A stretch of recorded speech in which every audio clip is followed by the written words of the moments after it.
जय हिंद प्यारे बच्चों।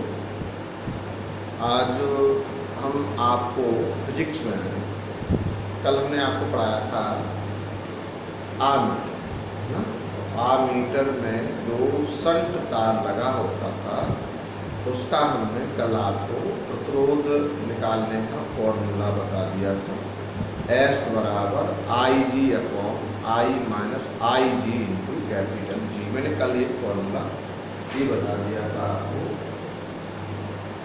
S बराबर IG upon I minus IG into capital G, जहाँ S जो है संट का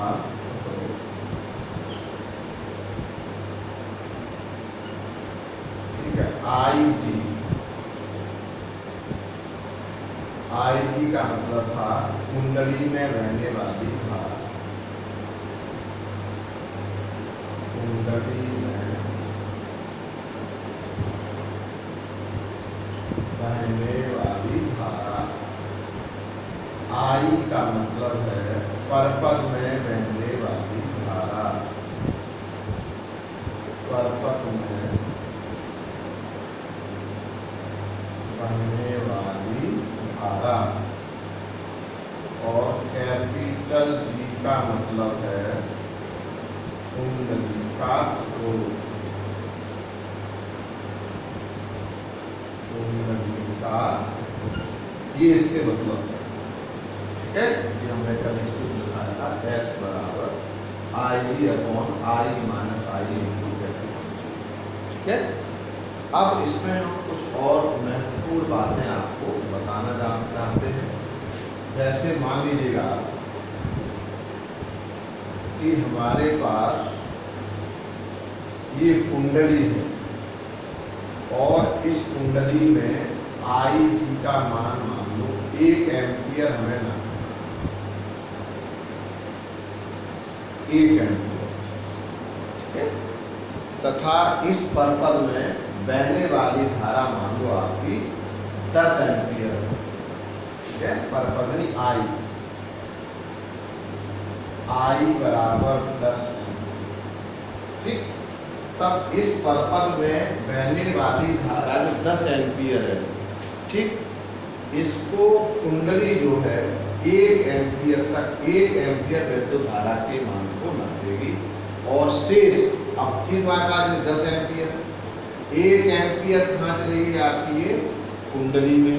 अब शेष 9 एम्पियर की जो वैद्युत धारा है वो कहाँ चली जाएगी आपकी संट में। संट में चली जाएगी। संट की मतलब मैंने आपको बताई थी कि जैसे ही परपथ में वैद्युत धारा प्रभावित की जाती है तो वह वैद्युत धारा संट तार से होकर, ठीक है ना, तब कुंडली में पहुँचती है।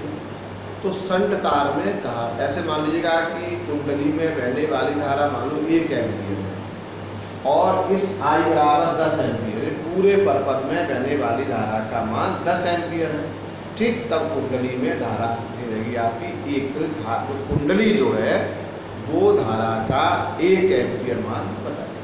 ठीक है, तो आप वो लिख सकते हैं। देखो, माना कि किसी कुंडली में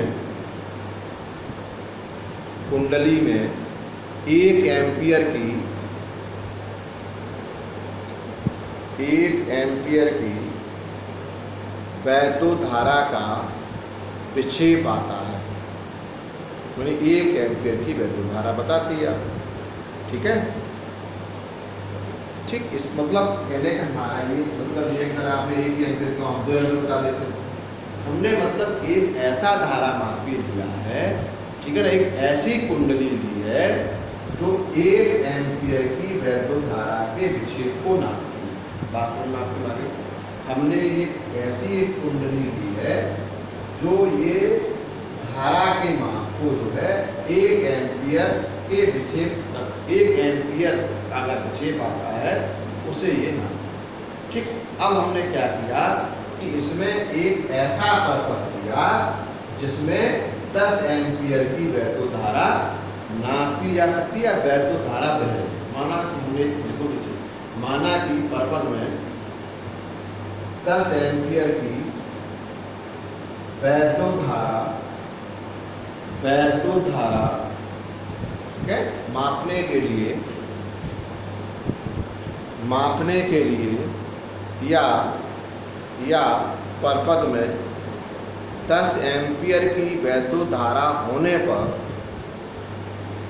कुंडली में केवल 1 एम्पियर की वैद्युत धारा प्रभावित हो तो शेष धारा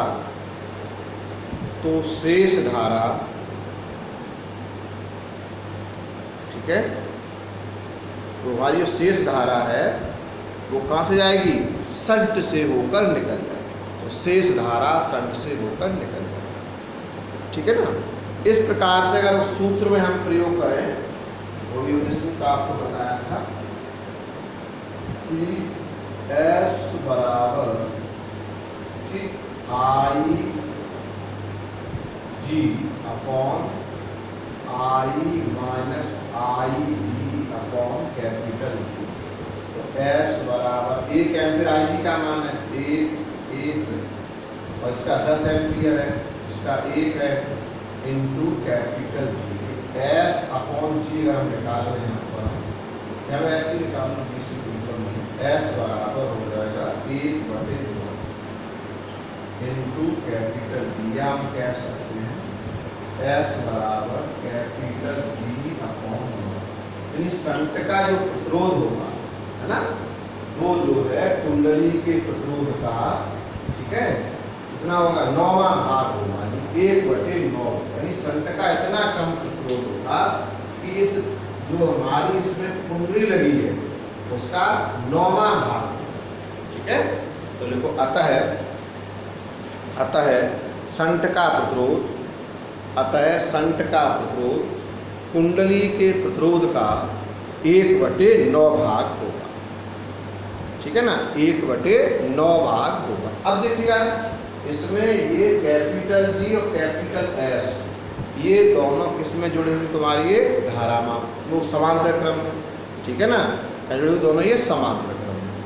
और मान लीजिएगा इसका जो है जो हमारा जो पूरा जो आर्मीटर है इसका प्रतिरोध मान लो कैपिटल RA है, तुल्य प्रतिरोध, ठीक है। तो देखो यदि पूरे धारा मापी का तुल्य प्रतिरोध कैपिटल RA है तो 1/RA बराबर 1/G प्लस 1/S, ये समांतर क्रम में ठीक है तुल्य प्रतिरोध निकालने का सूत्र। अब आप कुछ बताते आपको नेक्स्ट वीडियो।